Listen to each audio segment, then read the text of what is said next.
No, bata na pag namong pero bata yun.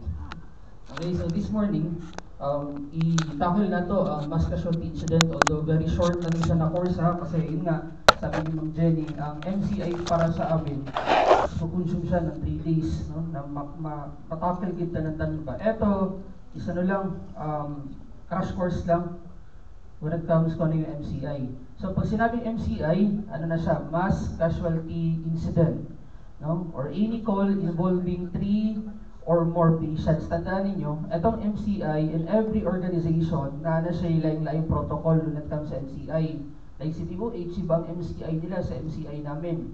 Okay? Kung mag-establish din kayo po ka ng MCI approach niyo when it comes pag may nangyari sa loob ng SM na maramihan ng patient, depende rin sa inyo. Okay? Kung gagawa kayo ng sariling protocol ninyo. Ito, para at least may idea lang kayo kung anong mga dapat gawin. Okay? Next. Ang MCI, may mga level yan. Sa amin sa Red Cross, like level 1 MCI, mga 5 to 10 patients. Level 2 MCI, mga 10 to 20 patients. Level 3 MCI, mga 20 to 50 patients and so on. So, nga na siya. And the next, any situations that requires mutual and aid response and any incident that has potential for one of these situations. Paano na ito makonsider na MCI? Like, kung saan ang mga scenario? For example, earthquake. Diba? Nung recently lang na earthquake, pila atong pasyente diri sa SM? 70, almost 70, di ba? If ever man, wala tayong approach na nagtawag sa MCI na ingani, di ba, pansin ninyo, sa Bisaya pa na term, yagaw kaya to ang operation ba? No? May pasyente dito, pasyente dire, mas better nang may MCI na approach para ma-establish na to, nahapsay yung ato ang operation. Okay? So, for example, parehan eh. So, bus, trains, earthquakes, and etc. madami pa. So, kung mapansin niyo sa picture, kung ma-picture out ninyo, natay ginatawag na incident. For example na to earthquake, ang incident sa loob ng SM. No? Naapodara ang ginatawag na to extrication area nga naman. Kasi naapodara ang pasyente, dara mo na to kuwawag sa sulod. Okay? So, natay ginatawag na triage, treatment, and transport na. Ilang patakil man na to na siya isa-isa. Okay? So, short idea lang, in case man may pasyente sa loob ng SM, no, tapos maramihan, from the word triage, ginasort na to na siya. Ginasort na to based sa unsa? Category sa situation ng patient. Okay? Kung red ba siya, yellow ba siya, or green ba siya. Sige lang, magian na to na siya. And, ang next is kung kinsa atong priority na i-transport padulong sa hospital. Next, all systems have different protocols for when to declare MCI and initiate the ICS. Lahat ba kayo nakatrain na ng incident command system? Sino na nakatrain ng ICS?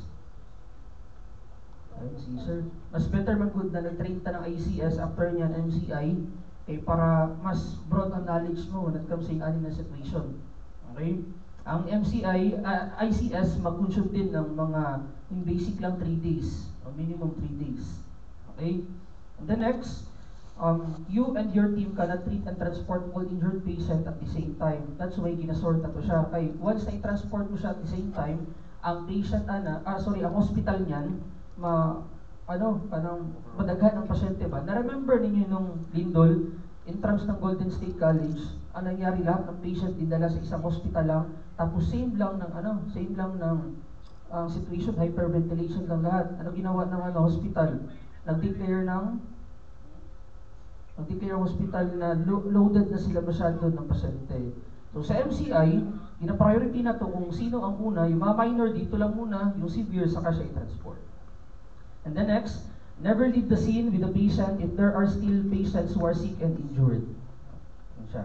Fast forward na to Next, if there are multiple patients and not enough resources to handle them without abandoning victim, you should una, declare an MCI. Sa amin naman sa Red Cross, pag nagkaroon ng MCI, example, nagkaroon ng vehicular accident na 15 to 20 patient, ang way ng pag-declare ng MCI namin, once na dumating sa amin, ni isa sa amin kung sino man, especially the CSR namin, pagdating sa area, mag-declare siya ng MCI, i-aware niya ang national headquarters. Sir, ayang Jenny, may vehicular accident po, 15 ang pasyente, permission po to declare MCI. When to declare MCI, kung kailangan mo na ng additional resources, kulang na ang tao mo. Eh kung tatlo lang na patient, dalawang patient lang, no need na, kaya mo man. Or kahit na tatlo, daganon mi sa sulod sa ambulance, kaya man naman siya i-cater. No need na, pero pag hindi na kaya ng resources, kulang na ng tao, that's the time na mag-declare ka ng MCI. Okay? And the next, natin ginatawag na triage. Triage means to sort. Kailangan na to i-sort ang patient from different categories na red, yellow, green, and black. Okay? So assessment is brief, patient condition categories are basic. Example bitaw na ipasyente sa loob ng SM. Kung i-sort ito siya, dili ta magdugay sa isa ka pasyente ha. Nagaano lang ta from 30 seconds. Taas na ng 1 minute, proceed na sa ibang patient. Pero sa amin na 30 seconds lang, dapat tapos ka na assess sa pasyente. Okay? Next, primary triage is done in the field. Kaya naman, ang initial na sort mo, pagdating kasi sa treatment area, may mga instances na mag-deteriorate ang case ng patient. So, that's the time na iritag mo ang pasyente. For example, yellow siya. Pagdating naman sa treatment area, nag-deteriorate ang case ng patient, that's the time na iritag mo siya as red, tapos priority na for transport. And secondary triage is done as patients are brought at the treatment area. Yan sabi ko sa inyo. Next, triage is equals to process. Okay? By which priorities are set for the management of mass casualty. No? Pagmaramihan ng patient. And always ninyo tandaan na ang aim ng mass casualty situation is to do the best for the most, not everything for everyone. Yung nga naman, naamag yung mga pasyente ng mga non-salvageable. Yung sa ginamina na, kanang mag-consider na good ninyo on your part na ang patient is patay na. Okay? Marami nga diba? May pasyente na na may malay, tapos may pasyente na nakita mo na nabuak ang ulo, exposed brain matter. Ano unahin mo? Ito. Mas makasurvive pa man siya. Diba? Yung mga ganong senaryo. Sige lang, later, maano ninyo na sa flow ng mass casualty incident. And then, triage involve a dynamic equilibrium between needs and resources. Pag ginatawag na ito na needs, ang number of wounded and type of wounds. Ang resources, infrastructure and equipment at hand and competent personnel present. Okay? Tanong ko lang si Jensen, sir, meron tayong organizational structure when it comes sa mga ganong senaryo? Meron like kung may rescue team ka, sige lang, dagdagan natin yan mamaya na structure ninyo. Okay? Para mas upside siya when it comes to may mga ganyang senaryo. Next, may 4 common categories give the order of treatment and transport. Immediate red, delayed yellow, minor or minimal, green lang or hold, and last, expectant, na siya ang mga black na tag. So isa-isaw na to na ha, paano mo makonsider na red ang tag ng patient?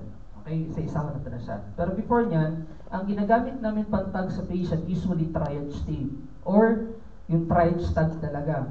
Etong triage tape, ginagamit siya, hindi siya either itali sa kamay, or usually kung if ever tape talaga, nilalagay 3 tapes kasi nga pag natanggal ang isa may dalawa pa, hindi siya isang tape lang na ilagay. Okay? So idea lang yan, triage tape or itong triage tag mismo. Nung na-remember ninyo ang mass casualty sa mga tigijansan sa may Batumelong, yung isang van ng time ko. Oh. So ang ginamit na triage nun is yung mga gamit lang na andun. Okay? So dumating yung isang from galing Red Cross namin, si Francis na nasa MSU na ngayon. Siyempre wala siyang triage tag, wala siyang triage tape. So ginamit niya, yung mga cellophane na lang, yung mga tela na present sa area, yun na lang, ginamit niya pantag sa pasyente. So be resourceful na lang minsan. Okay? So isaw na to siya, sige lang, later na yan. Isaw na to siya. Okay. So red tag or first priority, patient who needs immediate care and transport. Treat these patients first and transport as soon as possible. Ano na mga scenario or mga case na makonsider mo siya as red? So tanawan ninyo na siya. Una, airway and breathing difficulties. Pangalawa, uncontrolled or severe bleeding. Pangatlo, decreased level of consciousness, severe medical problems, signs of shock, and severe burns. Pag nakita niyo yan sa patient, tag as red. Okay? Pero later, na ko sa inyo kung sa usually tatlo gina-check na mo sa Red Cross. Okay? Again, ulitin ko lang, kay basic later, pag simulation na tagali sa sulod, pag may mga ganyang case, kabalo mo kung saan tagging. Next, yellow tag, or ginatawag na to na secondary priority. Ang injuries niya, either burns without airway problems, major or multiple bone or joint